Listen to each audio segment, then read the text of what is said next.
like apprenticeship and college degree are equal. They should be viewed as part of the journey. The destination is work. Like, college isn't a destination. Like, I'm going to go to college and like, that's what you do. Like, you go to college to work. You go to an apprenticeship to work. Like, these are pathways.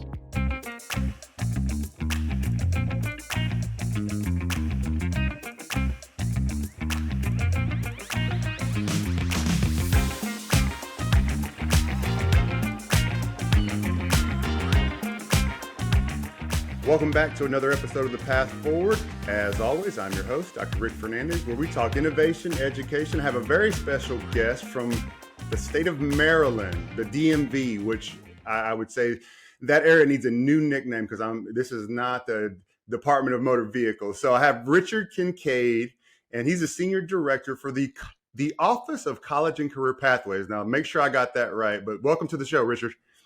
Thanks, Rick. Good to see you again. Yeah, it's been a while. I can't remember. Maybe the last time I saw you was in Tomball, and we got some friends in common. But for those that may not know you, just tell us a little bit about your career history and how'd you make it all the way to the great state of Maryland? Yeah, so I was working out in my first administration role. It was in Ector County, out in West Texas, and I had just moved into a K-12 curriculum director role. And in September, when you were hoping you were completely staffed up, our CTE director left. And our joint supervisor came in and said, Richard, do you want to do CTE programs? And I said, well, I can spell it. It seems easy enough. Let's go.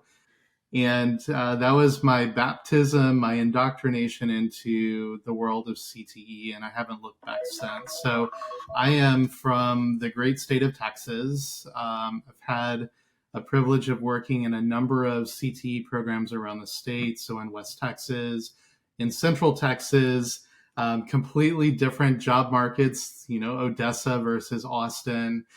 And the common thread, though, is really, being able to connect students to their passions and show them how that translates into the world of work. Sure. And giving them as many opportunities to be their true self, their honest self, and pursue their passions and get paid for it. And there is no other job like that in public education, bar none. Was given the opportunity. I was sort of getting some itchy feet. Wanted to move about the country. My son was starting 6th grade. My daughter was in 4th grade. Felt like the right time to move. And I Google searched, oddly enough. I was like, CT director anywhere but Texas. And it popped up like state director, Washington, D.C. And I kind of laughed. I was like, well, that's kind of funny. I think I'll apply to that. That'd be hilarious if I got it. And I got it. So we made a quick trip to D.C. We sold our house in Austin. We moved to D.C. in a matter of 6 weeks.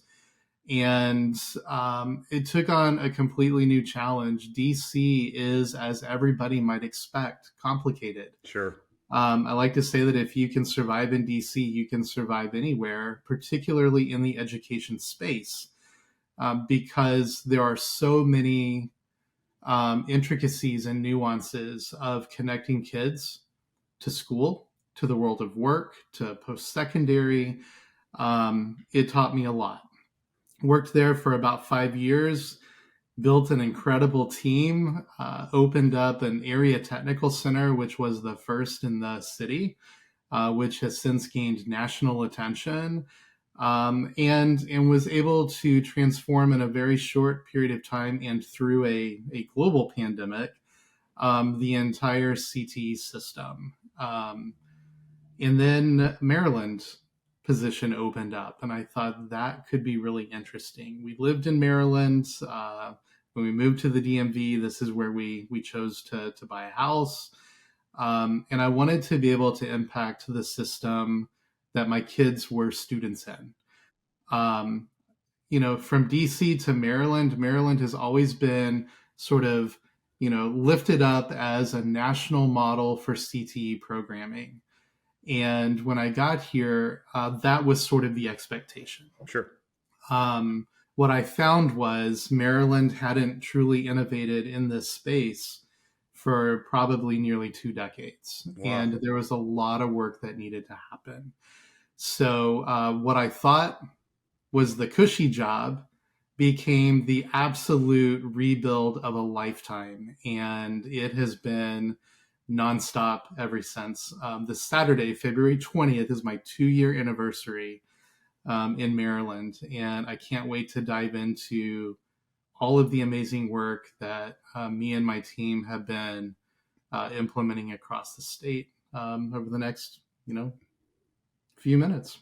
Thinking about your journey and kind of accidentally jumping into the CTE world, what have you found that you love most about it? Because you're right, there's a lot of barriers. There's a lot. It's very nuanced depending upon where you live and the workforce. But what do you love about it? CTE is the bridge between the theory and practice within life. Okay. And, coming from core academic space, we often, we teach kids how to do math. We teach kids to know things about science and the world that they're living in. And there reaches a certain time, I think, in every student's life where they begin to ask, like, why do I need to know this thing, right? And for me, it happened when I was taking math. Like, I'm not the strongest math student. And I think the reason why is it was the repetition of the homework and continually having to show how I was arriving to an answer. And, those things always felt like busy work to me. And as a result, I didn't really like the thing, right?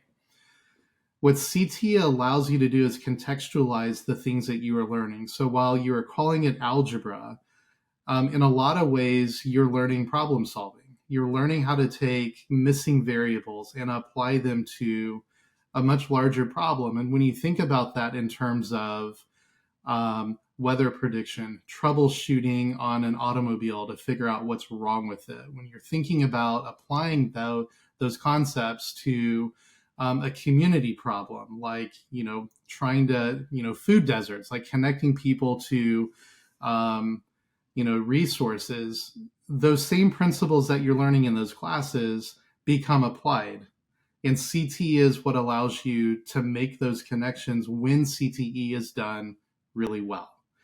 It's that place that I love to spend my time. How are we making these multidisciplinary connections? How are we providing students with the tools that they need to become innovators in the areas of career that they're passionate about? And truly, are we setting our kids up on the school side of the house to become good citizens and innovators when they are no longer in sort of the space where we're nurturing them?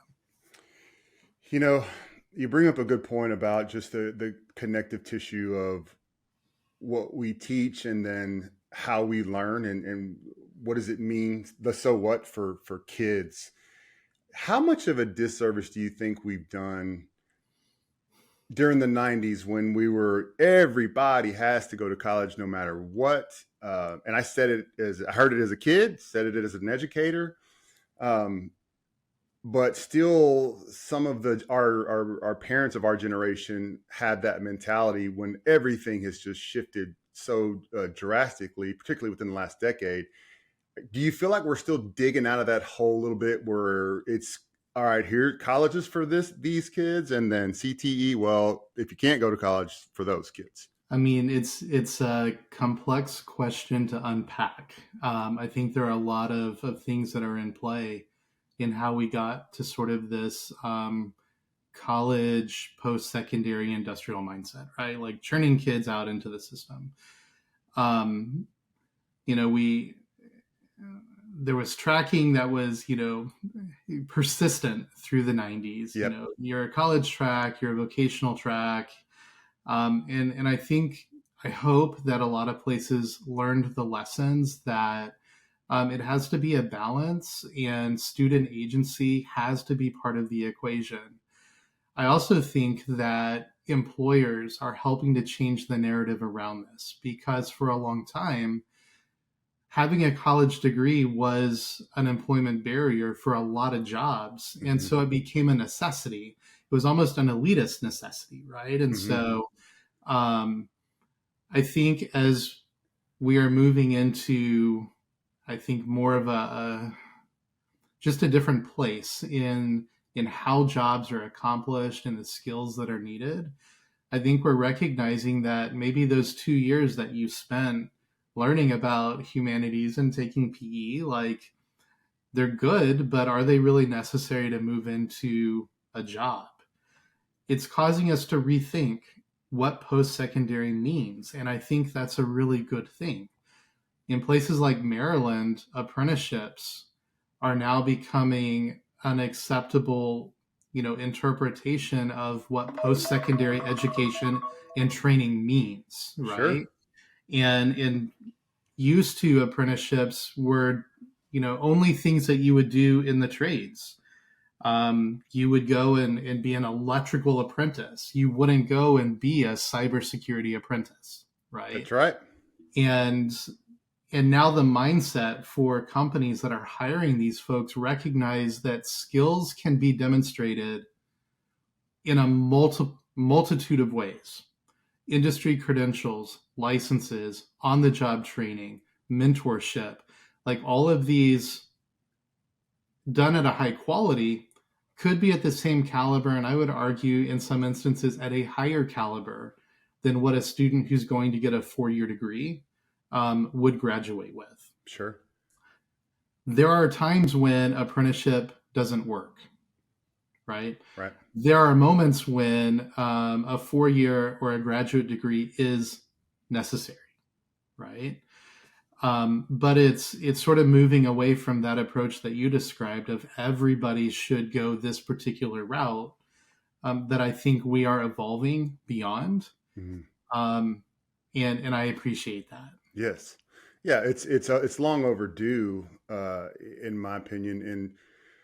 And the struggle in Texas has always been, we've said the same things about how K-12 should be partnering alongside business, right? And we've got the career days, we have a lot of things, but we've never been able to really integrate. And one of my biggest arguments for, we're dealing with the legislation and potentially vouchers, and everybody's up in arms about it. And I said, look, other than your vote, I think the best way to combat vouchers is if we're so intertwined with the needs of our business community and making sure kids are prepared and have jobs, all the other stuff doesn't matter, because your business community, the people that fund all the politicians, as long as they have their workforce and can grow their business, they don't probably care where that workforce is coming from, who does it better, and how much can we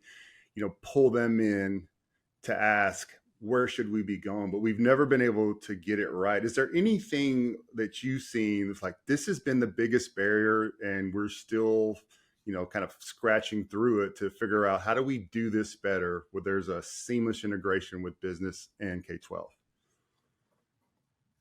I think in a lot of ways that's the holy grail of education, right? Like, doing that incredibly well it's hard, and it requires buy-in from business and education. Like, they've got to come together, right? And so I appreciate what you said, around sort of how these convenings happen right now. When I was a school district CTE director, we would check the box. Do you have a business advisory board for, your health science program? Well, check. Like, we brought them together. We served donuts. We talked for 45 minutes about the program, and now we will engage them again next semester, and give them the same sort of dog and pony show. That's not true collaboration, and it's not. It is a disservice to the educators and the business folks that are sitting in the room, right? And more especially, it's a disservice to students who could benefit from an actual legitimate relationship between these two bodies, right? In Maryland, we've gone through a couple of pain points in how to bring everybody together, right? So we spent a lot of time doing those very similar check boxes that I just described. Ultimately, what it took in Maryland for us to bring everybody together, when I mean everybody, I mean the Maryland Department of Labor, the Maryland Department of Commerce, the Maryland Higher Education Commission, the Maryland State Department of Education, employers, unions. All of these folks are now engaged in a broad conversation about how we connect what students are learning in schools to the experiences that we want them to have with post-secondary training and in education, right? We did that through a piece of legislation that was passed around 2018 called the Blueprint for Maryland's Future. And the blueprint, in sum, is a transformative document that begins with early childhood education, so as early as kiddos that are 4 years old, and carries them through all the way beyond graduation into their post-secondary training or school. And it really is meant to be this cohesive document that provides supports around the whole student. One carve out of that plan, it has multiple pillars. Pillar 3 talks about college and career readiness. And there's a metric in there that says that by the 2030-31 school year, 45% of every graduate in the state of Maryland must either earn an industry recognized credential and or complete the high school level of a registered apprenticeship program. Ninja Math says that's about 30,000 students a year that at graduation need to have earned a state-approved IRC and or participated in a registered apprenticeship program. Not a youth apprenticeship, a registered apprenticeship. Wow. So full-blooded registered apprenticeship, right? And so that piece of legislation assigns accountability across all of those partners that I described. It creates the catalyst for incentives, like tax incentives for businesses, right? It creates the financial opportunity for state and others to come in and say, as a percentage of your hiring, or if you are pursuing, let's say, a state contract, or, this is your pipeline. How you connect your pipeline to your HR team is you begin working with K-12 schools because that's where your future lives today, right? Yep. And so designing that entire pipeline into the world of work is what me and my team and a whole host of other people across the state have been engaged in for the better part of the last couple of years. Wow. Yeah, hearing you describe it, I know you're just scratching the surface. Massive, massive undertaking, but definitely worthwhile. I think, you hit on a couple of points, and one of the pieces for me is on the apprenticeship model. We don't have a great deal of apprenticeship offerings here in Texas, and it's not because there's not the work that's needed. There's surely tons of companies and more are moving here every day, but it's just the understanding of what does K-12 need to make it successful and kind of their guardrails, and then what does workforce need in their guardrails, but never really getting down to the nitty gritty of this is a non-negotiable. We don't know how to solve for this. And then it just dies there. And, it's frustrating because like you, I've got my own children in a district here in Texas, and they do a great job, but I'm always looking for, okay, what else can they get involved in to truly understand, do I love this experience, right? Architecture, whatever it may be outside of that classroom. And I think, and I want your take on this, there's been a ton of HVAC, very expensive HVAC programming going in Texas, electrician, all of the highly prized trades that everyone needs. and yet you're not seeing the pipeline develop for those types of trades. And I tell our educators, it's like, well, think about in your kindergarten class. Does anyone ever, when you ask about what do you want to be when you grow up, nobody's standing up and saying, "Hey, HBC. yeah, Right. yeah." I want to be a Cisco network engineer. They don't know what that is. They don't have context. All they have context for are the things that they see on TV. And I said, people usually don't become an electrician, HVAC technician, just because, God, I've always wanted to do that. There's somebody in their life, whether it's a friend, an uncle, somebody took them on a route or on a job or exposed them to it early and kind of taught them side by side, like you would anything else, right? So like a teacher. And if we don't figure out that part of the experience, I feel like it's going to continue to kind of flounder, because by the time they get to high school, not that it's too late, but there's a lot of work that has to be done and unpack and tackling it, and at least exposing them to different jobs, but also different people at an early age, I think could make a big impact. And so I just want to get your thoughts and take, and I'll shut up on that end of it. No, I think that's a fair point. And I think you fight the battle on multiple fronts as you're trying to transform a system. My team recently worked with our teaching and leading division that includes all of our core academic areas. And we built a tool set. So there's several documents that are really meant to be instructor facing. So there are college and career readiness support guides.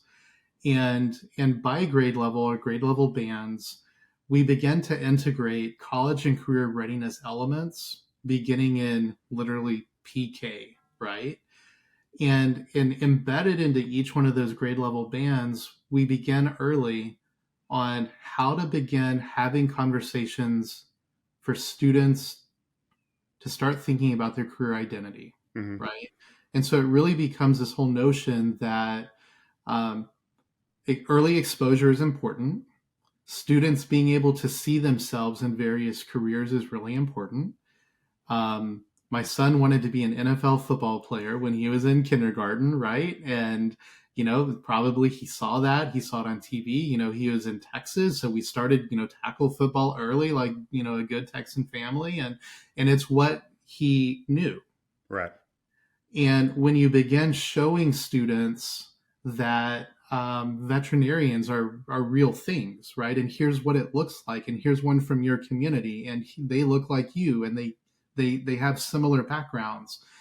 We begin exposing kids to a world of opportunity, so that as they are moving through our educational system, that career identity evolves and strengthens, and they can begin thinking about the context of the classes and the theory that they're learning. And that becomes critical. So that's one piece. The second piece is I'm going to tell on myself a little bit. So in my job, you'll find me most days preaching the gospel on apprenticeship and college, but student agency being the driver of the pathway that a student chooses, right? Sure. So giving them these options. And so I'm out there and with equal confidence and comfort, I'm like, apprenticeship and college degree are equal. They should be viewed as a part of the destination, right? Part of the journey. The destination is work. Like, college isn't a destination. Like, I'm going to go to college, and like, that's what you do. Like, you go to college to work. You go to an apprenticeship to work, right? Like, these are pathways. In my own personal life at home, right? I'm like, kids, what college are you going to? Like, you have to go to college to be, and it's this weird experience that I think probably a lot of parents that grew up in that time period of the 90s that you talked about, it's been so deeply ingrained in us that college is the way. Yes. And so not only are we trying to show kids what their options are as early as possible, it also has to be a conversation with parents like me to make them feel comfortable and understand that an apprenticeship into an IT field is equally as impressive and often faster than that 4-year degree in computer science. Oh, there's no doubt. And I'll tell on myself, I mean, because you don't even think about it, right? You're at Thanksgiving or you're at a family event, and I'm either asking nephews, hey, where y'all going to go to college? Or, my own kids, like, where are they thinking about going to, to A&M or what have you? And so you 100% agree. You fall into the mindset just within your natural conversations with your family and your friends. I feel like I've been pretty intentional about arming them with internships, apprenticeships, different opportunities, telling them that, look, that's the most valuable piece of the learning, is seeing people do it, being there side by side, being able to ask questions of why they do what they do, all of those things. I just feel, there's a rebranding that almost needs to happen. And I really feel that it doesn't need to come from the educators. It should really come from the business community, because the parents, it's different for me as an educator or you as an educator standing up there and saying, we should consider this because of A, B, and C, versus Apple coming in and meeting with parents and saying, hey, look, y'all can go to college, but I've got this job right now. And if they can do this, this, and this in 3 years, they'll be making 250 grand, because that's what we pay for it, right? That changes the narrative for parents totally, in my mind, because now they're hearing it from the horse's mouth that is actually the ones that's going to be employing students. So, I mean, it's a campaign that redefines the definition of success.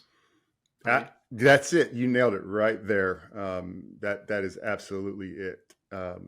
The success of what used to be versus what the definition of success is for our current students, our modern age. I've got to dig into what are some of the coolest things, the most innovative things that you're either doing or have seen. So I think probably two areas that my team is about to lean heavily into. The first follows this whole notion that I was talking about of early exposure and planning. Okay. So in Maryland, as part of the blueprint, we require that career counselors, career coaches be placed at schools all across the state. So we are currently somewhere around 450 statewide career counselors. We call them coaches only because it's not a requirement that you be a licensed school counselor to be a career counselor, a career coach. This is a unique model where the Maryland Workforce Association, the Governor's Workforce Board, the quasi-government entity overseeing blueprint implementation called the Accountability and Implementation Board, NMSD, where I work, it's like a committee approach to placing career counselors at schools, right? So these counselors are oftentimes employed by the local workforce boards through an MOU. They are placed into the school system to work sometimes at middle school, sometimes at high school, sometimes they travel between both. And their entire job is to expose students to possibilities of career. Moving forward next year, we are also attaching a 6-year planning option, which doesn't sound innovative at all, right? But through this 6-year plan, it's an orchestrated approach at the school level where your school counselor and your career coach and your parents and your students and your IEP committee and your 504 coordinator, like the village that works with a student, works with them on their 6-year plan. That 6-year plan by statute has to be revisited every year, and every student across the state must have one. So I'm excited because I have a current position that we are currently interviewing for that's going to now coordinate that career coaching process and the professional learning across the state of Maryland so that we're able to systematize with fidelity, like best practices of student guidance specifically related to careers. I think what's innovative about this is the model. So the money for the positions goes to the workforce board. The workforce board hires them. The thought around this is sometimes the best folks to talk about the world of work are the people who are coming from the world of work. Yes. Right? Yes. And bringing with them, that old school term, I'm going to age myself, their Rolodex of contacts who can then come in and guest speak, do those workplace tours. It's no longer a checkbox. It's a dedicated person to connect students with that work. So that's number one. The second position that I'm currently hiring for might be the coolest position that has ever been developed. It is amazing.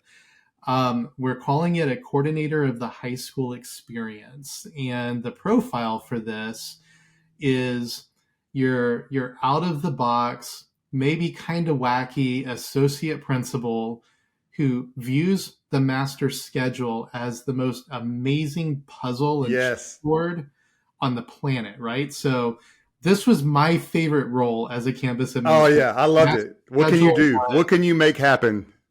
I mean, it is the ultimate, it is the chef's kiss of education. And I am looking for the person that looks at the master schedule and is like, I am about to own you, right? Like, I want them to move into this role. They'll offer technical assistance. So by that, I mean on-site dedicated support to associate principals who want to take their master schedule and think about ways they can turn it on its head, right?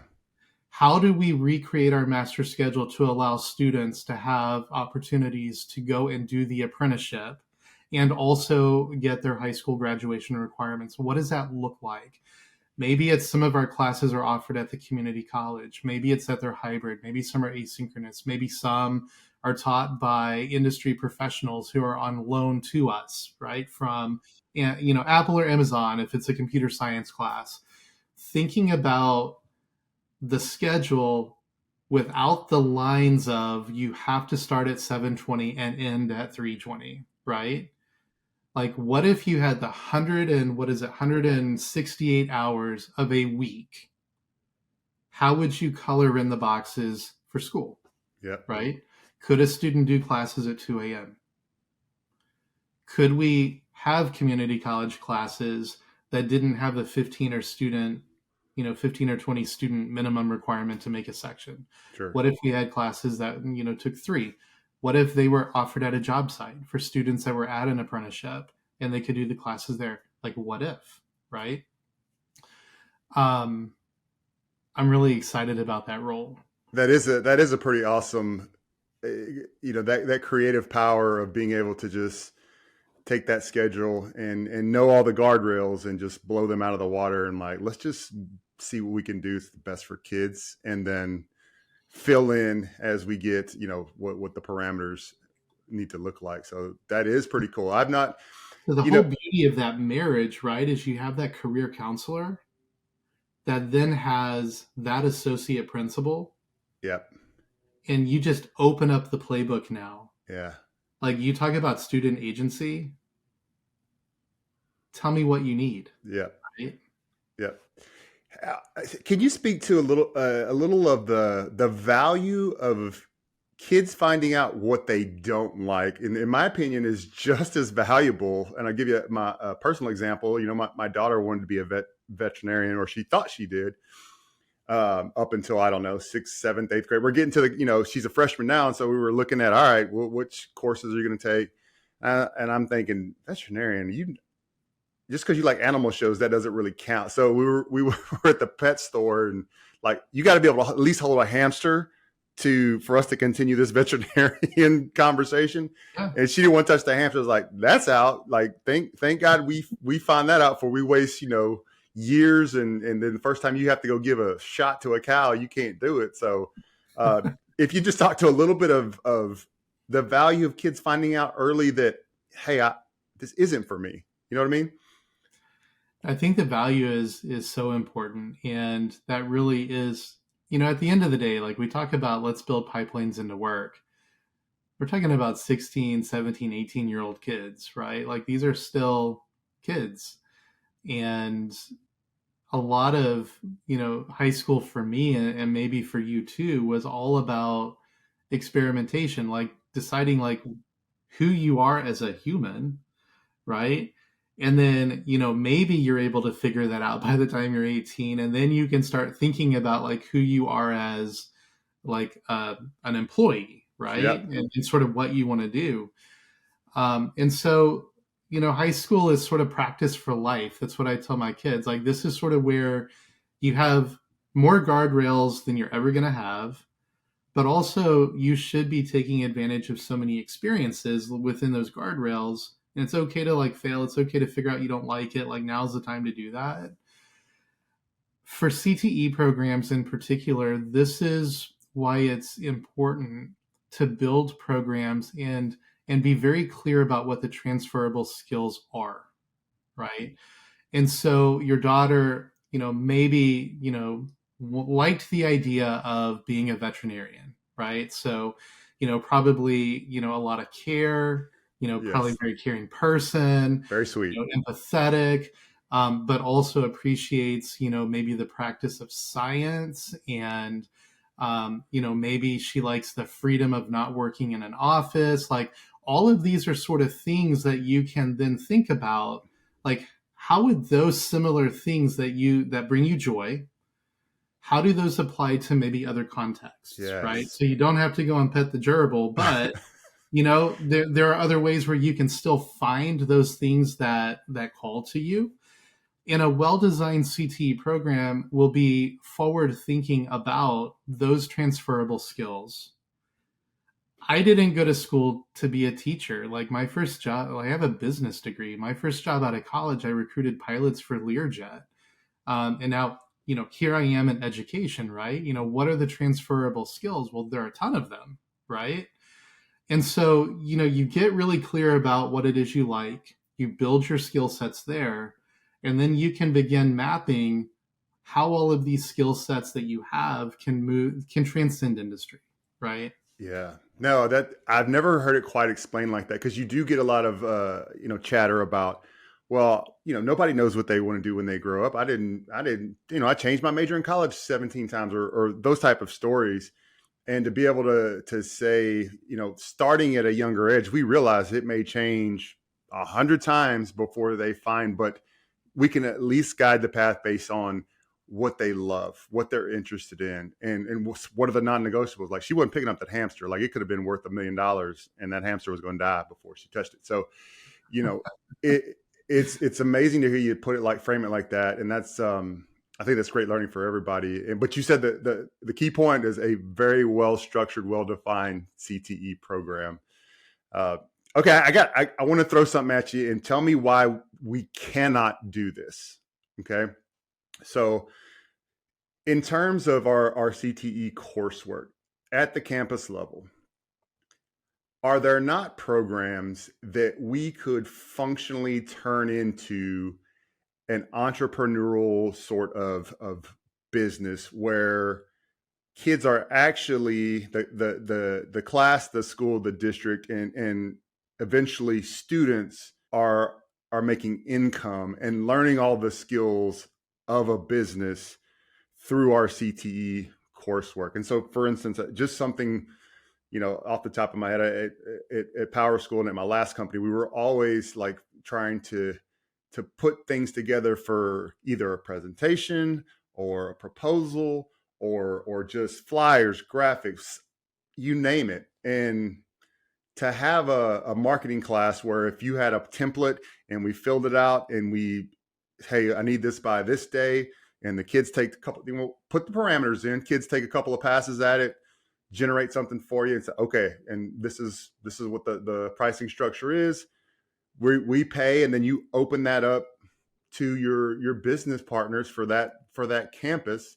And I know you'd have to work on the financials and how everything funnels and make sure everything is coded correctly, all of it's accounted for, all of that stuff. But is there a reason why we can't do stuff like that to a higher degree and like bring the experience to them, but also get some ROI for some of our campuses? So, Rick, not only can you do that, it's already being done all across the country. So, in the CT space, we'd call some of these like school-based enterprises. So, let me give you some quick examples of what it looks like. Okay. Because it can look several different ways. Out in Odessa, in Ector County ISD, we had industrial greenhouses, and our ag students would every year grow poinsettias. When I say grow poinsettias, they would grow tens of thousands of poinsettias in a commercial, literally a commercial sized operation. And they would sell poinsettias all around West Texas and into the Texas Panhandle. That entire program was self-sufficient. We purchased the greenhouses, and then everything beyond that. It was nearly $1 million operation from poinsettia sales. Really? Right? I had no idea. It is one of the most amazing operations that I've ever seen.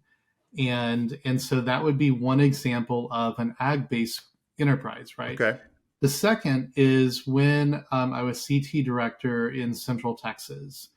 We coordinated with a credit union to open up a credit union branch inside of the school, right? And so you see this a lot. I think, it's pretty popular in the Houston area too.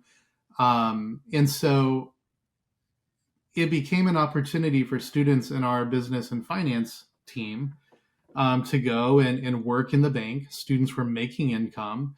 Graphic design students would design all the marketing materials all the way down to like the ATM cards. And then if students they're adopted, they switched to the bank, they got the ATM card for the high school, money would go back into the program. And that's how that would operate. There was another school out in the Houston area that was probably one of the best print shops that I've ever seen. It was at scale, like it was massive. I could go into that print shop. They had a student who worked at the front desk. I'd say, I need a marketing campaign developed. I want it to be print. I want it to be web. I want some t-shirts. I want some hats. I need a logo. Would really need a slogan. So you had your graphic design kids, your web kids, your business kids, all of these different pathways were working in that model to develop all of these print and marketing materials for the community. And they did it at typical rates, right? And so, they would bid on business. And out in that Houston school district, they were competitive. They had a lot of work, and kids got the ability to work on industry grade machines. They were cranking out in a fast-paced environment, and all of that money was going back into the system. So those would be examples of like a school-based enterprise. We do it a little bit differently here in Maryland. School systems are small communities. You have an IT department, a finance department, groundskeeping, you name it, a school system has it, right? Every single one of those fields in a school system can be an apprenticeship.